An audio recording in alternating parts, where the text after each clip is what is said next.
Sejam bem-vindos ao Sem Firulas.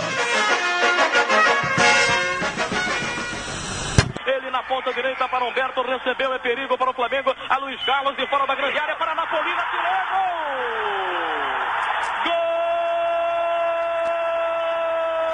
Gol do Serrano! A Napolina com a camisa número 11, aos 18 minutos do primeiro tempo. A Napolina foi ele que botou lá dentro.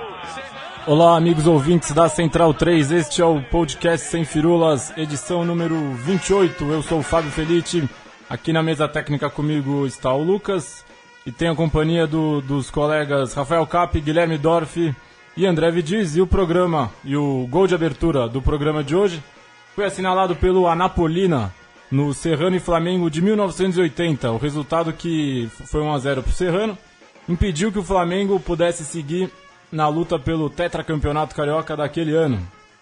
E de cara aqui vou quebrar o protocolo e vou apresentar o nosso querido convidado especial de hoje, que é o Eduardo Monsanto. Ele é jornalista, narrador e apresentador dos canais ESPN. Você certamente conhece a voz dele. E aí, Dudu, primeiramente, muito bom ter você aqui com a gente no podcast Sem Firulas. Queria que você comentasse um pouco sobre esse gol, que tem muita história, né, Dudu? Fala, Fábio, prazer estar contigo, com todos os amigos aqui do Sem Firula. Olha, esse gol me arrepia até hoje, cara. Eu posso ouvir 300 vezes que emociona. Esse é um gol que é um gol eterno para uma cidade. O Serrano completou em 29 de junho de 2015 100 anos. E seguramente dá para falar que esse é o gol mais importante da história do clube. E também me emociona muito ouvir essa narração, porque aqui em São Paulo vocês talvez não conheçam ele muito, mas quem narra esse gol é Edson Mauro. O Edson é uma bandeira do rádio do Rio de Janeiro, as vinhetas são clássicas. Edson Mauro, comunicando na Globo.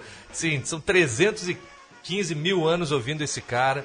E quando eu fui fazer um documentário contando a história desse gol, quando eu consegui garimpar na Rádio Globo esse gol, cara, foi demais. Porque eu esperava, na época, o ouvinte da Rádio Globo acha que quem teria narrado esse gol seria ou José Carlos Araújo, ou Valdir Amaral, ou Jorge Cury, e calhou de ser o Edson Mauro, que para mim é um dos grandes locutores que o rádio esportivo já teve. Sou fã.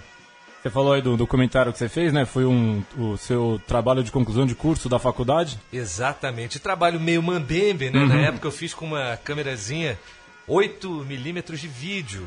Qualidade terrível. Eu mesmo fiz as imagens. Tá no YouTube. Se você for ver, você vai falar, meu Deus, esse cinegrafista fumou o quê, né? Os enquadramentos horrorosos. Mas tem um registro histórico muito importante. Sim. Porque o Anapolina não falava com ninguém. E eu fui para a cidade onde ele vivia, que é Matias Barbosa, é uma cidade próxima de Juiz de Fora. Fui num domingo de manhã, onde ele jogava pelada lá dos veteranos, e fiquei escondido, filmando ele jogar. E, por coincidência, o uniforme dele era todo azul. As cores do Serrano, o Vets, o time que ele jogava, era todo azul. Fui filmando, falei, cara, agora calça de veludo ou bunda de fora. Vou pra cima desse cara, ele tem que falar. Ele não queria falar de jeito nenhum. Eu falei, não, senta aí, vamos tomar uma cerveja. Abriu a cervejinha ali? A gente conversa. Aí, cara, abriu o mé, a cada tampinha que voava era uma história que chegava. E a gente conseguiu contar uma história que pouca gente tem guardada.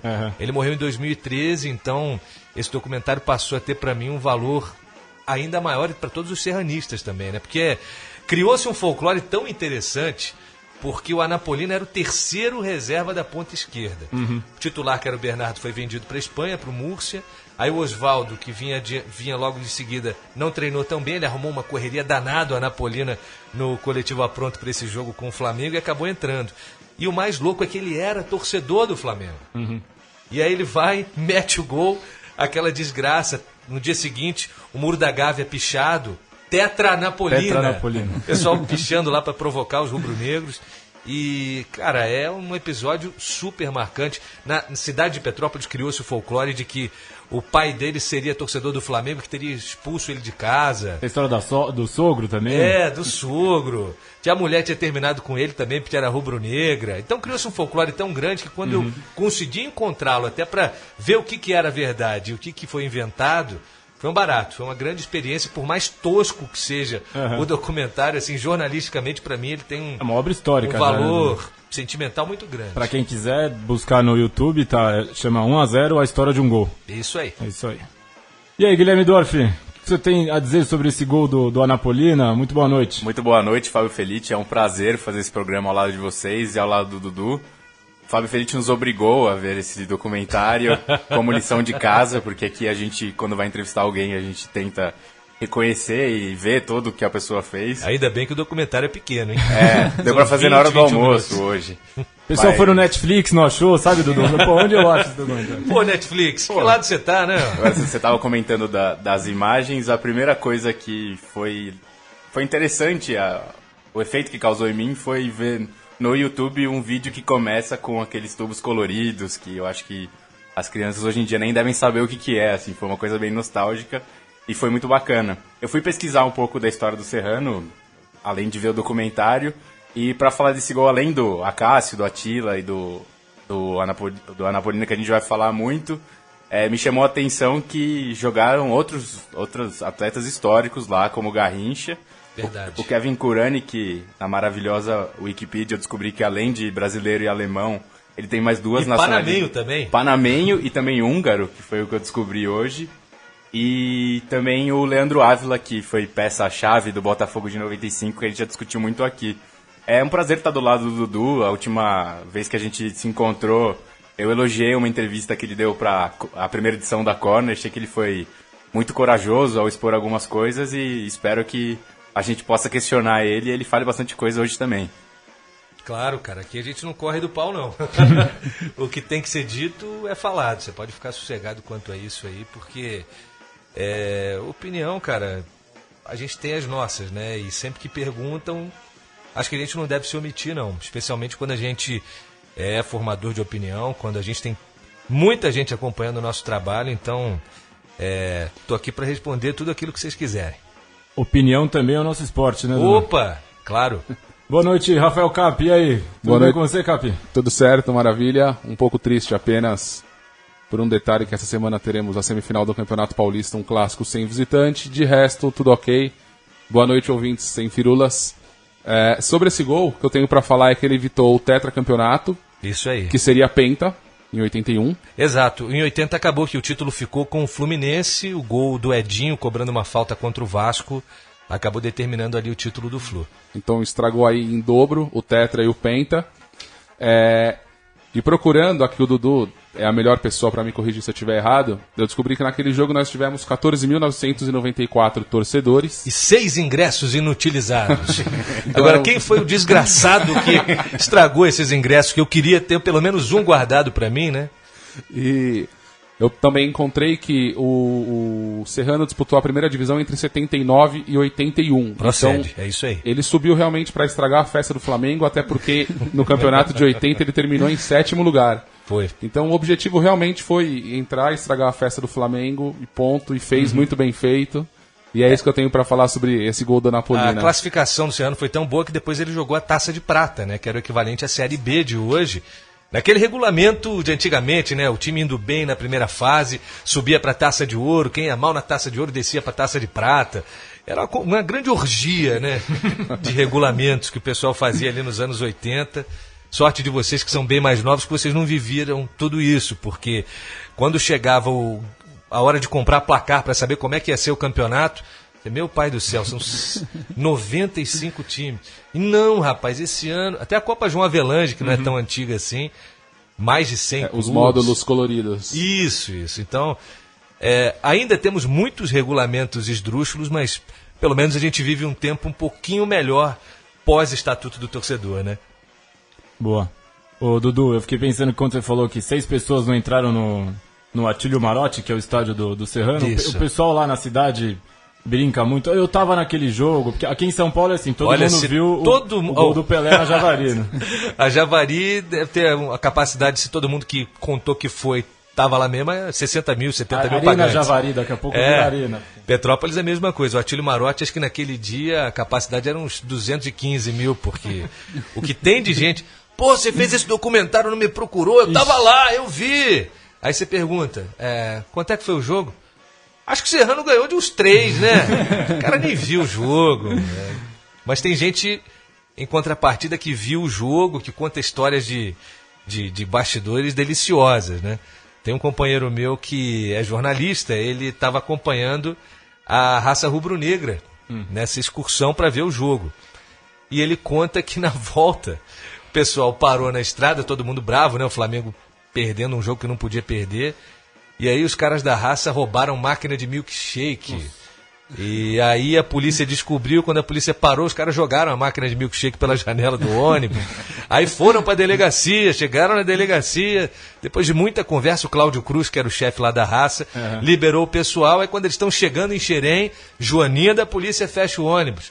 O que os caras tinham feito? Eles entraram na delegacia, o delegado tinha uns 3 ou 4 filhotinhos de vira-lata. Você não acredita que os caras roubaram os filhotinhos de vira-lata do delegado, cara? E aí os caras chegaram, os caras chegaram de manhã no Rio de Janeiro. Teve casamento até que acabou por conta disso. O Anapolina conta que ele ficou até as 2 da manhã no vestiário, porque deu confusão no estádio. Com medo de apanhar, porque o pessoal do Flamengo estava muito revoltado, né? Por perder um campeonato daquela maneira, ninguém esperava, porque alguns erros foram cometidos naquele dia, né? Na época o presidente do Flamengo era o Márcio Braga. O Márcio não queria ir para o jogo. Ele falou, olha, o gramado está triste. Tem condições. E aí o Cláudio Coutinho foi lá e bancou a decisão. Falou, não, nós vamos jogar. O Zico deu uma declaração polêmica depois. Nunca mais volto nesse galinheiro. E graças a Deus agora o Zicão está do nosso lado na campanha para reerguer o Serrano. Então pra gente é motivo de muita alegria ter sido palco dessa grande história do futebol e que o Serrano possa ser palco de muitas outras histórias legais daqui para frente. Boa, já vamos falar dessa campanha para reerguer o Serrano. Boa noite, Vidiz. Boa noite, Felite. Bom dia, centralinos. Boa tarde, firuleiros. Esse gol, para mim, mostra como o futebol é democrático, né? Como ele permite a todos terem suas alegrias, suas glórias, independente de tamanho, independente de faturamento. E ele está falando isso vestindo uma camisa do Motoclube, senhoras e senhores. Então acreditem no que ele está falando. É porque não importa se o gol foi no Japão, se foi em Petrópolis, importa o que ele significou para os torcedores, né, que assistiram ele, o que ele marcou, o que ele deixou para a vida daquelas pessoas, né? E se você, como seu documentário mostra, esse gol vale tanto para a torcida do Serrano quanto vale, sei lá, o gol do Raí no Japão para a torcida do São Paulo. Independe do carimbo da FIFA ou do que for, né? Basílio em 77, me lembrou muito o documentário do Corinthians também. E, isso é uma coisa espetacular do futebol, né? Não importa o tamanho, todo mundo vive ele da mesma maneira. E o que eu posso te falar é o seguinte, hoje a gente está gravando no dia em que recebemos a confirmação, o sorteio da federação para o Campeonato Carioca da Série C, e a estreia vai ser contra um time chamado Condor. Eu falei, cara, de onde é esse time? E eu conheço razoavelmente futebol, né? Aí descobri que o Condor era de Queimados, na Baixada Fluminense. E pode ter certeza, o pessoal vai pegar o ônibus de Petrópolis para a Baixada e vai para Queimados, ou para Austin, ou para Pau Grande, onde podem ser os outros lugares aí para receber o jogo. O pessoal vai como se fosse o Mundial de Clubes, cara. Porque a gente está falando de uma torcida que está desde 2014 sem ver o Clube de Coração, e é uma torcida que bota 3, 4 mil pessoas no estádio facilmente. O Serrano, eu posso falar com tranquilidade, tem mais torcida que o Ituano, que foi campeão paulista recentemente, e independente de divisão, entendeu? As pessoas vão ao estádio. É aquela coisa do filme do Kevin Costner, O Campo dos Sonhos, né? Construa o campo que eles virão. Então, a gente está muito confiante de que a cidade vai comprar essa ideia. E ao longo do programa a gente vai falar mais um pouco sobre isso. Eu já estou queimando etapas aqui, eu vou ficar quieto para não atrapalhar você. Você falou que o Anapolina, ele diziam que ele era flamenguista, né? Eu lembro uma frase bacana no documentário, no seu trabalho TCC, que ele fala: sou Flamengo, mas primeiro sou eu, depois o samba. Então... Essa talvez seja a grande frase do documentário, né? Porque eu ouvi tanto folclore, tantas histórias a respeito dele, e é aquela coisa, eu cresci moleque em Petrópolis, e as pessoas contando N mentiras do Anapolina, causos, né? E, cara, fala pra mim, você pegou sem querer na bola, bateu na tua canela e entrou, o gol foi de Joanete, você bateu com o tornozelo, cara, o que você fez naquele lance? Não, bati de peito do pé e peguei bem mesmo. Eu sou Flamengo, primeiro. Eu sou Flamengo, né? Mas primeiro eu, depois o samba, né? Mó figura. Saudoso Anapolina. Boa. Vamos seguir falando então de Serrano no próximo quadro aqui do Sem Firulas. Sem Firulas indica. Hoje o Sem Firulas vai indicar o projeto Camisa com História Não Morre, que é um projeto de financiamento coletivo para ajudar o Serrano. É por isso que a gente está aqui com o Dudu, que é um dos porta-vozes desse projeto, né, Dudu? Você é nascido em Petrópolis. Conta pra gente como que surgiu essa ideia de ajudar o Serrano, o que está por trás disso aí? Olha, ano passado, meu filho nasceu no dia 19 de junho e eu estava ansioso, né? Falei, bom, vamos ver. Serrano vai começar a jogar aí a 3ª divisão do Campeonato Carioca, ano do centenário, tô confiante. Pô, quero levar esse moleque para ver o Serrano jogar, né? Não quero que ele tenha que ver minha coleção de placar para saber o que foi o Serrano. E aí, quando eu fui ver, cara, eu não acreditei. Ano do centenário, o time não reuniu condições nem de jogar a 3ª divisão carioca. Tudo que ele conseguiu fazer foi um amistoso de Masters do Serrano contra os Masters do Flamengo. E foi um ano duro porque chegaram a tentar leiloar o estádio Atílio Marotti. E se o estádio fosse leiloado, seria a morte do futebol do Serrano. Isso me marcou muito, eu fiquei triste, não sabia exatamente o que fazer, estando em São Paulo. Fim do ano eu fui fazer um curso na Universidade do Futebol de Gestão Técnica em Futebol. A gente estudou muito nesse curso, que é um curso que eu inclusive recomendo, maravilhoso, abre muito a cabeça da gente, independente de que área você milite. E aí no final você tinha que traçar um planejamento estratégico para um clube, ou verdadeiro ou um clube fictício que você inventasse. Eu falei, deixa eu pegar o Serrano, né? Vamos ver o que dá para fazer com o Serrano, que tipo de planejamento estratégico a gente poderia fazer. E desenhei tudo bonitinho, estudei as dívidas do clube, o que precisaria ser feito e tal. Quando eu vi o projeto pronto, falei, cara, isso aqui é factível, isso aqui dá para realizar. É questão de conseguir encontrar as pessoas certas e conseguir mobilizar a cidade. E aí eu comecei a ligar para pessoas, porque Petrópolis tem muita gente boa trabalhando em futebol. Liguei para o Marcelo Teixeira, que é o gerente executivo do Fluminense, morador, nascido em Petrópolis, lá na Praça Catulo, se empolgou com o projeto.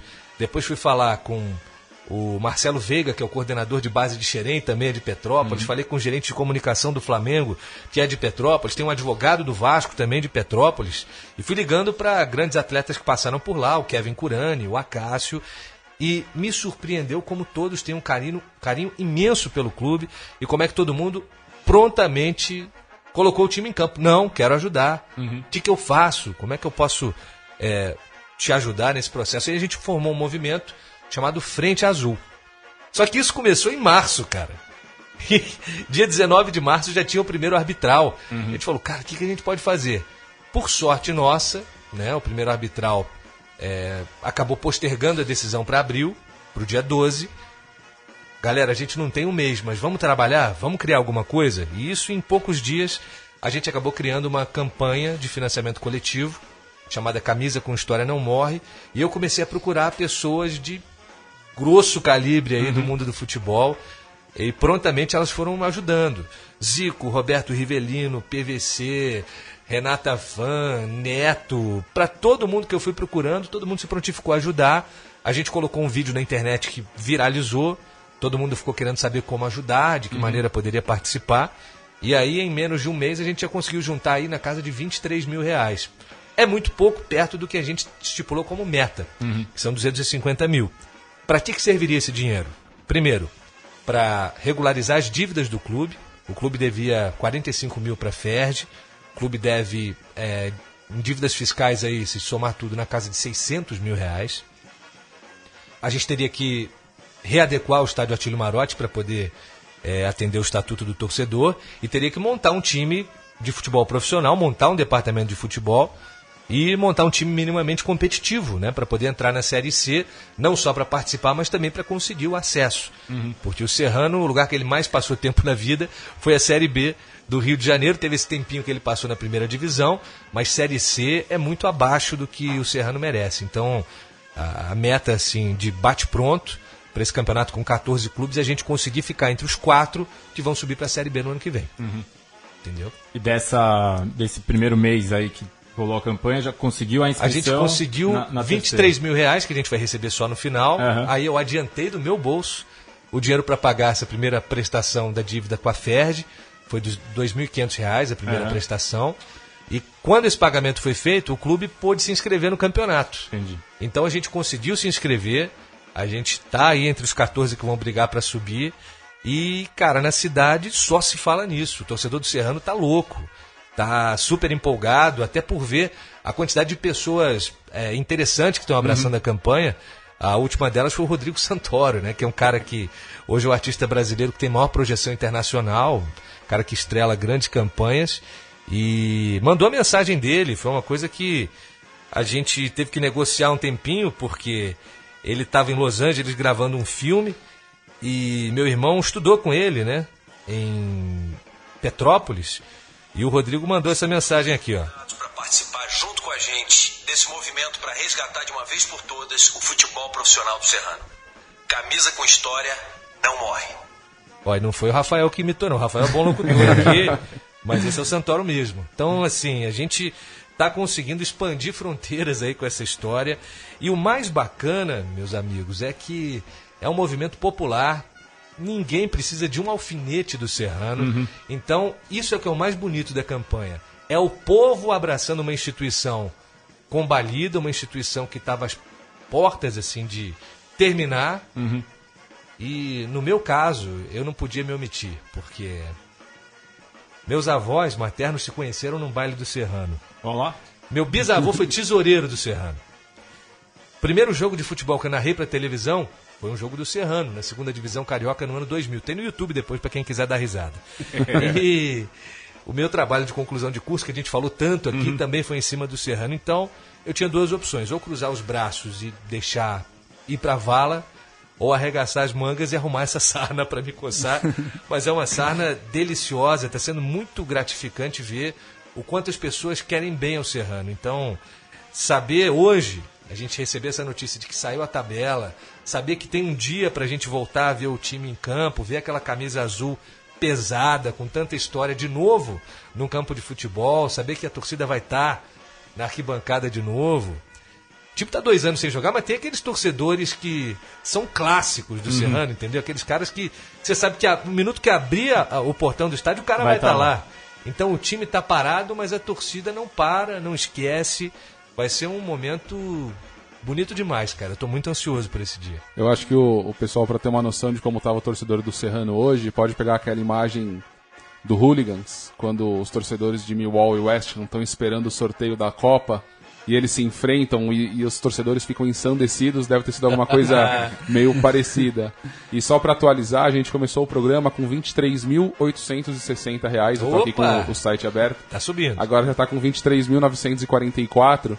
E uma coisa que eu acho legal é que tem as recompensas, né? Nós aqui, os meninos, nós já participamos aqui no mesmo site, no Kikante, para ajudar as meninas do Dibradoras. E como recompensa, eu tenho aqui, mas vou deixar para o Dudu falar. São as camisas, tem a camisa, você pode colocar seu nome na camisa do centenário. É o seguinte, a gente tem as camisas retrô, a gente fez um modelo bem bacana. Ele é meio inspirado na camisa de 80, mas não é totalmente igual. A gente tem a camisa azul, que é a camisa número 1 do Serrano, e a branca, que é a número 2. A gente está lançando também a camisa do centenário, que eu ainda não vou revelar como é que é o modelo, mas é o seguinte, o cara pagando R$250, ele vai receber a camisa do centenário, e essa camisa ela vai ter 100 nomes. É uma iniciativa para arrecadar R$25 mil só com a camisa. Cada um vai pagar 250 pratas, leva a camisa e vai estar o nome dele lá. Eu participei dessa iniciativa quando o Tupi fez a camisa do centenário, era até mais caro. Era 300 mangos. E tá lá guardadinha a minha camisa com meu nome, né? Todo mundo que comprar vai ter lá o nome de todos esses que ajudaram. Então é engraçado, na do Tupi tem nomes espetaculares. Tá lá, Dudu Monsanto, aí tem o Zé Bagunça, saca? Tem nomes sensacionais. Esse torcedor que a gente tem que tratar com carinho. Futebol tá ficando muito chato, né, cara? Muito elitizado. Total, né, então, é esse torcedor que a gente quer ter por perto, entendeu? Às vezes acham que aquela história do ódio eterno ao futebol moderno é um exagero. Não é, cara. Não é. Futebol de verdade é isso que quem vai ver os jogos no Atílio Marotti vai ver de perto. Inclusive, quero convidar todos vocês, dia 29 de junho, dia 27 de junho, Não, vamos fazer as contas aqui. 19 vai ser 26, vai ser no dia 26. 26 de junho, um domingo. A gente vai fazer uma grande festa. Vai ser o último jogo do Serrano antes de fazer 101 anos. Então vai ser a verdadeira festa do centenário. A gente vai preparar uma homenagem para jogadores do passado. Vamos fazer uma festa com muita música. Petrópolis é uma cidade muito musical. Então, vocês vão ver o que é futebol de verdade. Ninguém está ali para ver acrobacia, ninguém está ali para ver o drible sensacional. Está todo mundo ali para representar uma cidade, para representar uma camisa que tem uma história muito pesada. Então, essa grande celebração, independente do resultado, vai ser linda. E vai acontecer, no fim de semana, a gente começa a festa do Colono Alemão, que é uma festa super tradicional de Petrópolis, que é patrocinada por uma cervejaria imensa que tem lá. Né? A Boêmia foi a primeira cervejaria brasileira, data de 1850. E tem um desfile de abertura, né? O pessoal vai todo caracterizado, vestido de tirolês, tem a Miss Bauernfest, que é a festa do Colono Alemão. E olha, se bobear, nós vamos botar os caras do Serrano tudo de tirolês, suspensório azul, fazer igual o Bayern de Munique faz lá no Oktober. Botar todo mundo pra beber a cerveja local, fazer nessa parte de marketing, cara, a gente tá preparando coisas muito interessantes. Que dia que vai ser, então, Dudu? Refaça o convite. 26 de junho. 26, é a data de um jogo. A nossa estreia em casa. A estreia em casa. Serrano e Mesquita. Vale pelo jogo, mas o extra-campo vai ser sensacional. Escutem o que eu estou dizendo. Boa. Dudu, acho muito legal essa mobilização comunitária por um time, né? Acho que isso, no final, é a essência do futebol, né? As pessoas se reunindo ali por algo comum e nada melhor que futebol para isso. O que mais que a cidade está fazendo para possibilitar essa volta do Serrano? Perdão, cara. Olha, a cidade, de uma maneira geral, ela é muito carente de entretenimento, né? Por isso que a gente tem músicos tão bons em Petrópolis. Eu, inclusive, em casa, nós somos 6 irmãos. Meu pai casou de novo, tem mais uma neném. Somos 7, então, somando todo mundo. Na minha casa tem 2 músicos, já. O Gustavo Monsanto, que é um vocalista de metal conceituadíssimo. Tem discos gravados na Alemanha, na França. Depois vocês procurem aí. O Gus Monsanto, é um baita crooner. Ele tem o Jaime Monsanto, que ele já foi mais para a parte de jingles, criação de comerciais. Ele trabalha na Sonido, que é uma produtora de áudio também bastante conhecida dentro e fora do Brasil. Essa turma, como Petrópolis é meio Seattle, porque chove 200 e tantos dias por ano. Então a galera vai para a garagem e manda ver. Em Petrópolis, quando você for ver um jogo do Serrano, muito provavelmente você vai conhecer o nosso 12º jogador, que é o Russo. Sabe o que é o Russo? Opa. Russo é a neblina. Te desce e de repente você não vê um palmo na frente do seu nariz. O cara que vem de fora jogar lá, um cara da Baixada, por exemplo, não está acostumado.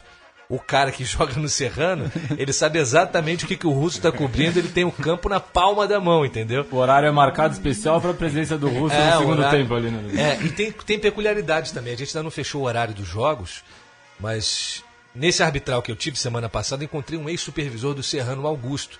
E ele falou, é o seguinte, quer fazer jogo de manhã? Beleza, mas não marca 10 horas não, que 10 horas é a hora da missa. Os caras vão depois da missa. Marca 11, te lota. Já botei 8 mil lá, batendo o jogo às 11.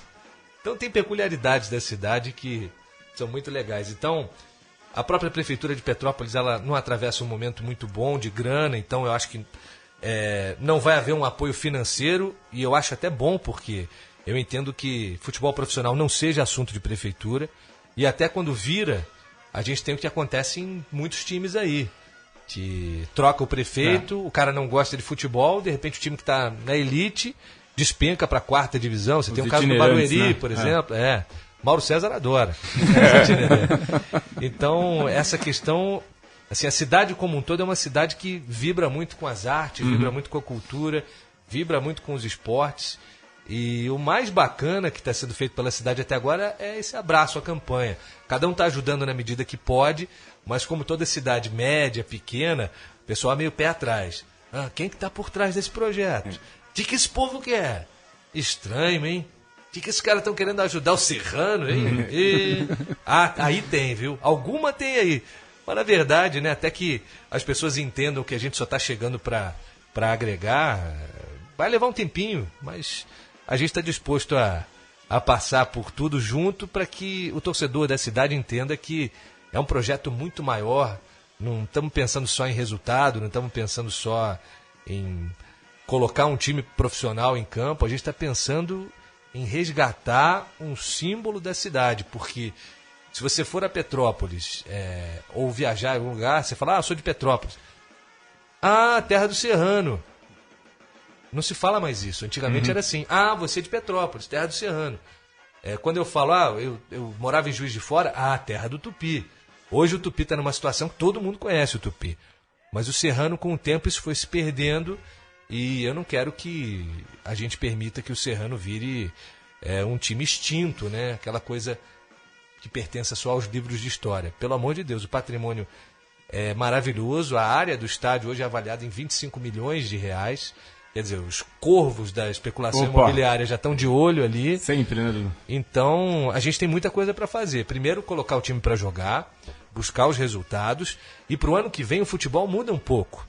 Porque você não vai poder disputar competições profissionais sem ter as chamadas CNDs, as certidões negativas de débito.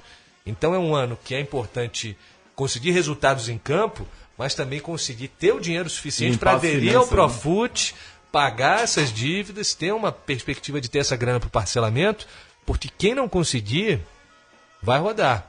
Vou te dar um exemplo. Eu estive lá no arbitral com o pessoal do Campo Grande. Campo Grande é uma camisa tradicionalíssima do futebol do Rio de Janeiro. Barbosa, goleiro da Copa de 50, foi do Campo Grande. A gente teve Pingo, teve o Jacenir, que foi lateral do Corinthians, alguns de vocês talvez lembrem. E o Campo Grande estava no arbitral, mas infelizmente não conseguiu entregar todas as certidões lá e acabou ficando de fora da competição. Estava sendo feito todo um trabalho para o time voltar, mas essa parte burocrática hoje é tão importante quanto que você vai fazer em campo. Então é um cuidado que o clube tem que ter. Essa coisa de gestão profissional hoje, para um time de futebol, é tão importante quanto ter um centroavante matador, entendeu? E o legal que você falou do trabalho lá na Universidade do Futebol, que esse projeto para salvar o Serrano não é só um oba-oba, né, Dudu? Então tem um planejamento estratégico, então pensa-se no futuro, porque o que mais tem hoje em dia é presidente que quer garantir o seu até o fim do mandato e depois joga a conta para o seguinte, né?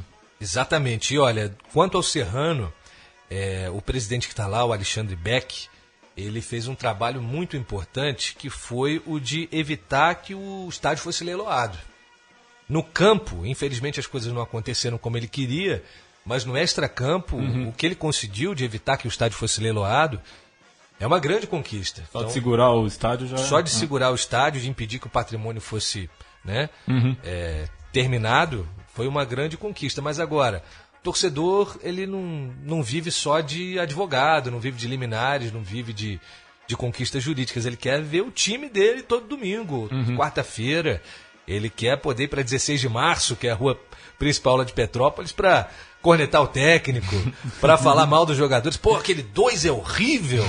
Os caras nem o nome dos jogadores às vezes sabem, né? Mas para cornetar, o cara lembra. Saudades do Anapolino. É muito legal. Cidade pequena tem muito isso, né? Então é uma delícia. É uma coisa que eu sinto muita falta. E até por isso, né? Eu olho Petrópolis, é uma cidade que tem um potencial imenso.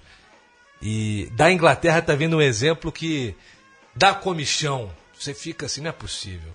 Leicester tem menos habitantes que Petrópolis, cara. Petrópolis tem 307 mil habitantes, Leicester tem 290 mil. Mas em Leicester tem Ricardo III enterrado. E daí? Nós temos Dom Pedro II, Princesa Isabel, Conde D, Tereza Cristina. De morto famoso a gente não tá faltando, não. O que é? Dudu, eu vou te perguntar bem de bate-pronto, que a gente precisa passar pro próximo bloco. Manda ver. A gente falou muito sobre histórias do futebol, como que isso mexe com as pessoas. A gente sente aqui que essa geração mais jovem ela é muito ligada a resultado, ela precisa muito de uma confirmação, de título, de craque, e essa história acaba sendo deixada um pouco, sendo esquecida. O que não vira um título, o que não vira números, acaba sendo deixado de lado.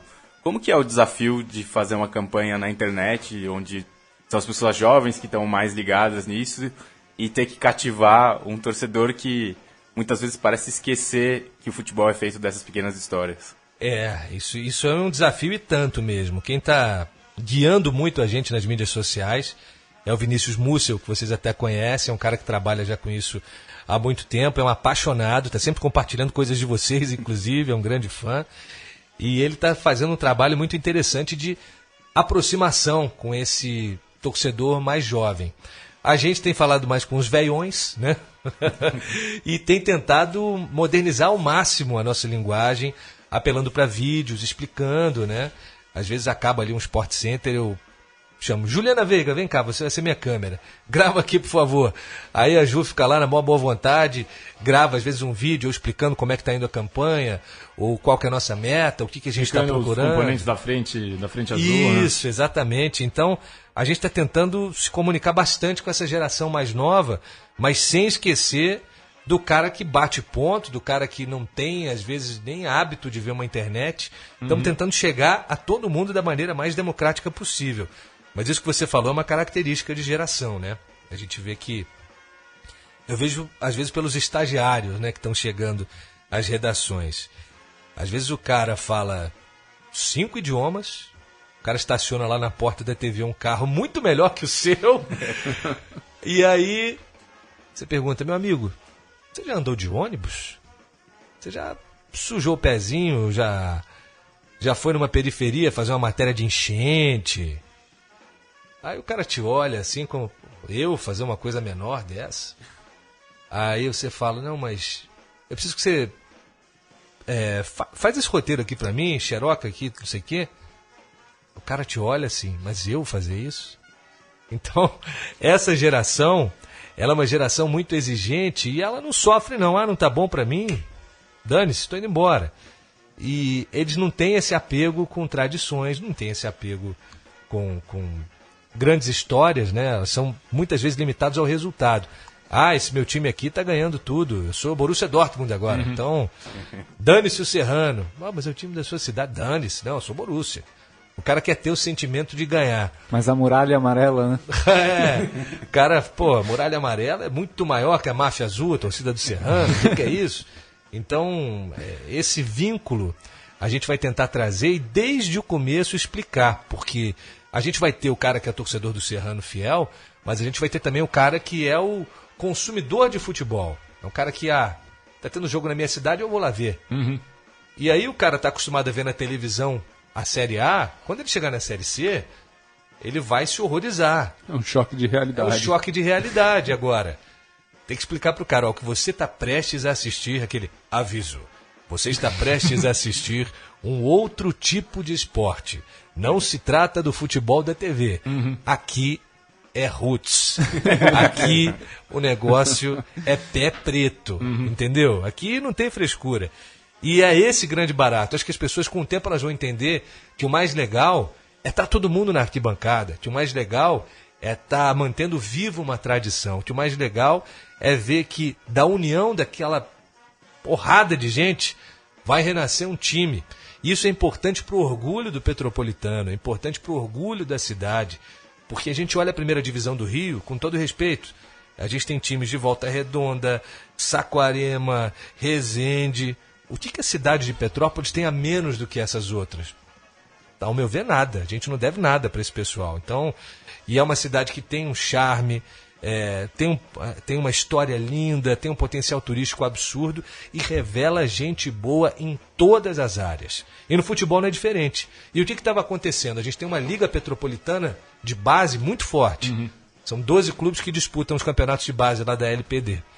E essa molecada vai chegando à idade de ser jogadora, o cara não tem uma referência na cidade. O que acontece? Ele vai tentar o Fluminense em Xerém, vai tentar o Botafogo, vai tentar o Flamengo, vai tentar o Vasco, não deu?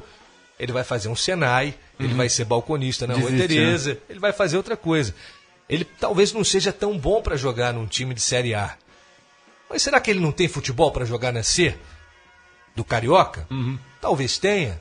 Então, a gente está traçando todo um planejamento para aproveitar, nesse primeiro momento, na Série C, o pé de obra da cidade. A molecada da cidade. E o campeonato da Série C tem uma peculiaridade que é interessante, porque a gente vai disputar um campeonato que é sub-23, você só pode ter 5 jogadores acima dos 23 anos. Então, de um jeito ou de outro, vai ter que ser um time jovem. Vai ter que aparecer a molecada. Exatamente. É sensacional, Dudu. Eu achei legal que você falou do clima da cidade. Até assim, acabou o jogo, a cidade continua respirando o jogo. Então no boteco vai ter gente falando. Exatamente. Na rua vai ter gente falando. Vamos programar shows também pros intervalos. A gente vai fazer um... Sorteio de moto.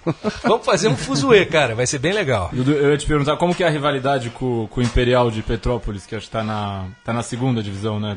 Não existe, cara. Não? Não existe porque, assim, o grande rival histórico do Serrano é o Petropolitano, né? O Petrô chegou a jogar também a primeira divisão do Rio nos anos 10, mas depois nunca mais foi um time muito presente em competições profissionais. Teve bons times de vôlei, bons times de futsal, mas no futebol profissional não foi adiante. Até estava rolando um boato na cidade, eu não sei se é verdade, que o estádio Carlos Guinle, que fica no bairro do Valparaíso, que é o estádio do Petrô, parte dele seria ocupado por um estacionamento. Não sei se essa história foi adiante, mas seria uma lástima para a cidade se isso acontecesse. A grande rivalidade do Serrano é com o Petrô. Mas como no futebol, infelizmente, o profissional, né, o Petrô não joga há muitos anos, hoje eu acho que até o Petrô tá junto com a gente, como todos os outros clubes ali que fornecem jogadores de base. E o Imperial é um clube mais naquele esquema de empresário, né? Não é um clube que tenha conseguido arrebanhar a torcida, sabe? Grandes profissionais passaram por lá, alguns até vão estar com a gente nesse projeto da Frente Azul, mas não foi um projeto que pegou as pessoas, né? O Serrano, a gente está falando de uma história centenária, de uma história linda, um clube que teve ao longo de muitos anos uma vida social intensa. Então, o valor afetivo que o clube tem para o Petropolitano, de uma maneira geral, é que faz com que, mesmo parado quase 2 anos, ele ainda cause toda essa comoção na cidade. Eu achei legal que você falou de tanta gente que tem o carinho pelo clube.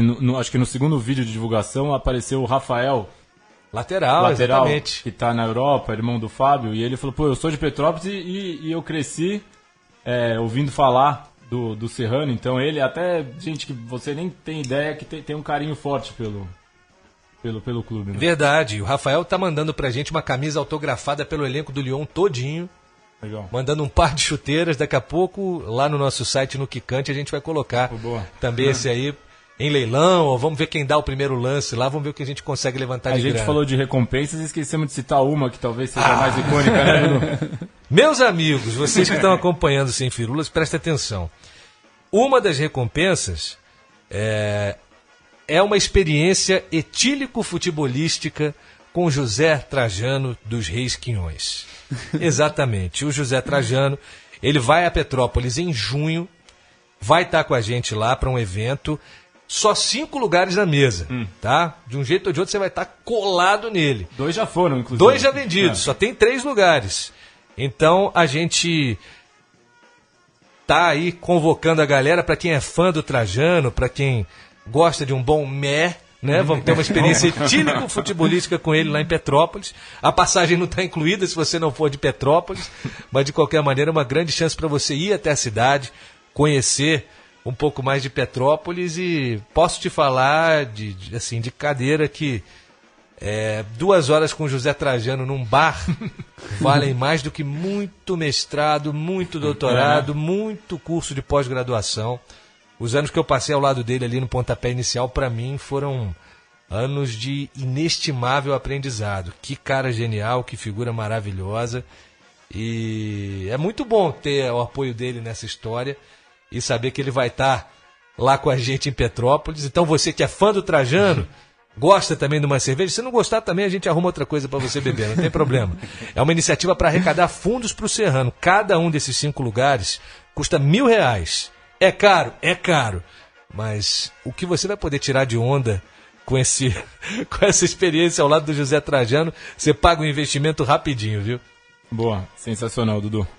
Bom, então, para quem quiser apoiar o Serrano, fica aí o convite para acessar lá no Quicante, a campanha Camisa com História Não Morre. Agora a gente vai viajar um pouco no tempo, Dudu. O próximo quadro é o De Volta para o Futuro. A gente vai falar de outro time também azul, que já viveu glórias no passado e hoje em dia está aí no esquecimento, talvez. Vamos ver.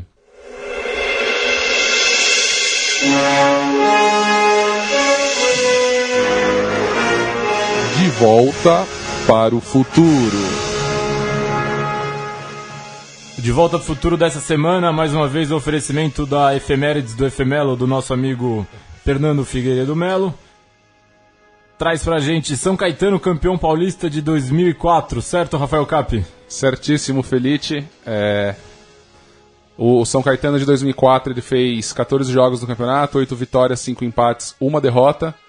O que muita gente não lembra é que na semifinal ele amassou o Santos no Anacleto por 4-0 depois de um empate por 3-3 na Vila no jogo de ida.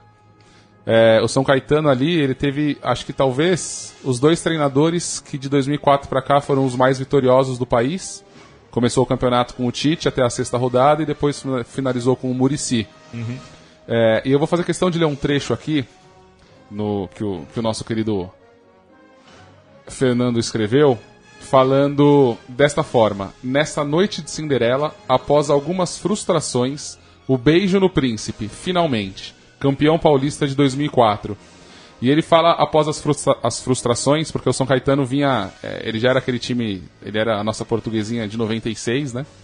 Todo mundo era o segundo time, todo mundo torcia muito. Ele vinha de 2 vice-campeonatos, um da João Avelange no Campeonato Brasileiro, o vice-campeonato da Libertadores, que eu tava no Pacaembu aquele dia, fiquei chateado por 30 segundos, porque depois eu pensei que o São Caetano ia ter uma Libertadores antes do meu Corinthians, e eu falei, no final valeu a pena o Olímpia ter virado esse jogo e ter vencido nos pênaltis. E aí ele conta que hoje, infelizmente, o São Caetano está na 2ª divisão do Paulista, na 3ª divisão do Campeonato Brasileiro. Mas é bom lembrar, eu particularmente também não lembrava dessa vitória de 4. Eu lembrava do empate na ida em 3-3 na Vila, mas não lembrava do 4-0 na volta. E é uma campanha brilhante, cara. Se pensar que ele passou um Paulistão com uma derrota, era ótimo. Silvio Luiz, Anderson Tinha um Lima, lateral esquerdo Dininho, que era extraterrestre, inclusive o Triguinho, não tinha uma cara de ET? Jogou em muitos times. Tinha a cabecinha de ET, o Triguinho? Já que o Dorf começou, a melhor parte desse time, pra mim, sem sombra de dúvidas, é a dupla de volantes. Marcelo Matos e Mineiro. Que coisa, o Marcelo Matos ali, jogando muita bola, que depois veio pro Corinthians em 2005 também, fez um bom campeonato. Hoje tá meio sumido aí, né? Tinha Marcinho Porpeta naquele time, tinha Euler, filho do vento. Fabrício Carvalho, né? Fabrício Carvalho. Estranho, teve um problema lá no coração, né? Nunca mais voltou a gente tava falando aí, a história ela é tão bem escrita, é tão bonita, que eles conquistaram o título menos de um ano depois do falecimento do Serginho, assim. Então eles tiveram várias dores, né? Que foram os vice-campeonatos, de campeonatos muito importantes, mas com certeza o momento mais difícil foi o falecimento do Serginho, né, no jogo contra o São Paulo, no Morumbi. Sobre o Serginho, deixa eu te interromper só um minutinho, tem uma dica muito preciosa para quem está nos ouvindo. O Érico Lotufo, que trabalha conosco lá nos canais ESPN, ele se formou pela Casper, e o trabalho de conclusão de curso dele foi um livro chamado Coração Azul. O livro conta em detalhes toda a trajetória do Serginho, desde lá de Coronel Fabriciano, onde ele surgiu no social, até o momento da trágica morte dele. Inclusive a abertura do livro, no momento em que ele explica tudo o que estava acontecendo em campo, ele acaba tendo uma estratégia narrativa que eu adoro. Ele simplesmente, como se ele tivesse colocado um microfone no campo. Então são as falas das pessoas. E aquilo vai dando uma agonia, vai dando uma ansiedade conforme você vai lendo. É genial, recomendo. Não sei se ainda está à venda, mas depois dá um Google aí. Coração Azul, do Érico Lotufo. É um livro que vale a pena ser lido. Inclusive eu tive a oportunidade de fazer parte da banca de TCC dele, junto com o Elvídio Matos e com o Celso Unzelt. Banca forte. Só fera, também, né? Uma aprovação mais fácil. Assim.